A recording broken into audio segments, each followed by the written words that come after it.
আসসালামু আলাইকুম। বাংলা ব্যাকরণ পড়তে গেলে কিছু ট্রিকি কোশ্চেনের সম্মুখীন হতে হয়।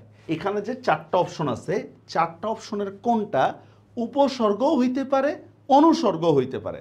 আসলে আমাদের জানা উচিত উপসর্গ মানে হচ্ছে প্রিফিক্স, মানে যেটা শব্দের শুরুতে হয়। আর অনুসর্গ হচ্ছে ওয়ান কাইন্ড অফ কনজাংশন। আমরা অনেকেই মনে করি হচ্ছে যে অনুসর্গ মানে হচ্ছে সাফিক্স। না, অনুসর্গ মানে হচ্ছে কনজাংশন, সাফিক্স মানে হচ্ছে প্রত্যয়। মজার বিষয় বলি আরেকটু, উপসর্গ একসাথে লেখা হয়। যেমন দেখেন আহার, দেখছেন একসাথে লিখতে হয়, ঠিক না? বা আমি যদি লেখেন প্রহার, দেখেন একসাথে লিখতে হয়।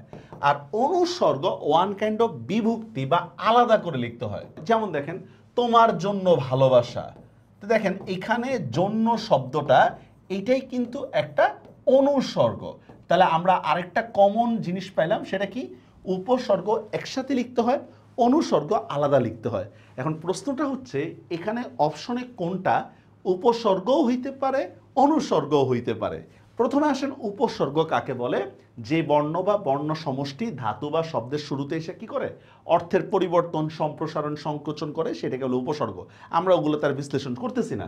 যেমন দেখেন প্রমাণ, দেখছেন একসাথে লেখা, উপকার, রামদা, প্রতিশোধ, প্রত্যাবর্তন, প্রত্যাবর্তন হচ্ছে প্রতিযোগ, আবর্তন, অজানা, দুর্নীতি।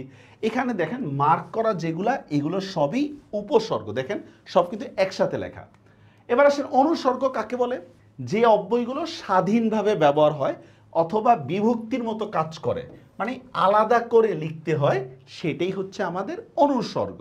যেমন দেখেন দুঃখ বিনা সুখ লাভ হয় কিভাবে? এই যে এখানে বিনা অথবা ব্যতীত যদি আমরা বলি, এইটাই একটা অনুসর্গ। বিনি সুতায় গাথা মালা, বিনি মানে সুতা ছাড়া মালা গাঁথতেছি, এটাও একটা অনুসর্গ। তোমার প্রতি আমার ভালোবাসা অটুট থাকবে, প্রতি।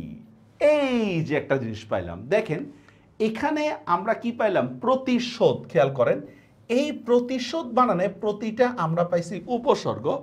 আবার দেখেন তোমার প্রতি আমার ভালোবাসা, এখানে প্রতিটা কিন্তু আলাদা করে লিখতেছি, এইটা হচ্ছে বাক্যের মধ্যে অনুসর্গ। তাহলে এখানে তাহলে অ্যান্সার কোনটা হবে বলেন তো? যে নিচের কোনটি উপসর্গ ও অনুসর্গ দুইটাই হইতে পারে? সেটা কোনটা? সেটা হচ্ছে প্রতি শব্দটা। এইটা ব্যবহার ভেদে উপসর্গ হইতে পারে, ব্যবহার ভেদে অনুসর্গও হইতে পারে। আচ্ছা, এবার কোশ্চেন হচ্ছে যে ভাইয়া বিভক্তি এবং অনুসর্গের মধ্যে তাহলে পার্থক্য কোথায়? আমরা যেমন দেখেন দ্বারা দিয়ে কর্তৃক, এটা অনুসর্গ বলতেছি আবার বিভক্তিও বলতেছি, তাহলে পার্থক্যটা কোথায়? পার্থক্যটা খুব সহজভাবে দেখেন, বিভক্তি শব্দের সাথে একত্রিত হয়ে ব্যবহৃত হয়। বিভক্তি শব্দের সাথে একত্রিতভাবে ব্যবহৃত হয়। যেমন দেখেন পড়া শেষ করে আমি মাঠে যাব, এই দেখেন মাঠে শব্দটা ভাঙলে কি হবে? মাঠ যোগ এ। তাহলে বিভক্তি শব্দের শেষে একত্র হয়ে আসে। যেমন দেখেন আমি ঘরে যাব, তো দেখেন এখানে ঘর যোগ এ, এটা হচ্ছে একটা বিভক্তি। আর অনুসর্গ আলাদা আলাদা হয়ে বাক্যের অর্থটা পূর্ণ করে। যেমন দেখেন পড়া শেষ করে আমি মাঠের দিকে যাব, এই দেখছেন দিকে, এটা আলাদা ব্যবহার হয়েছে। বাই দেখেন সবার উপরে মানুষ, তো সবার উপরে মানুষ যদি আমি বলি, এই যে উপরে, এটাই কিন্তু একটা অনুসর্গ। সোজা বাংলায় বলতে গেলে অনুসর্গটা হচ্ছে আলাদা ব্যবহৃত হয়, বিভক্তিটা হচ্ছে কি শব্দের সাথে ব্যবহৃত হয়। এটাই আমরা আবার উদাহরণ দিচ্ছি, দেখেন সংজ্ঞাগত পার্থক্য, ব্যবহারগত পার্থক্য, ধরনগত পার্থক্য, উদাহরণগত পার্থক্য, এগুলো আমাদের জানা খুব বেশি জরুরি কিছু না। তাহলে আমাদের পয়েন্টটা বোঝা গেছে নিশ্চয়ই। উপসর্গ, অনুসর্গ এবং বিভক্তি তিনটার মধ্যে একটা সূক্ষ্ম পার্থক্য আছে, সেই বিষয়গুলো আমরা তুলে ধরছি।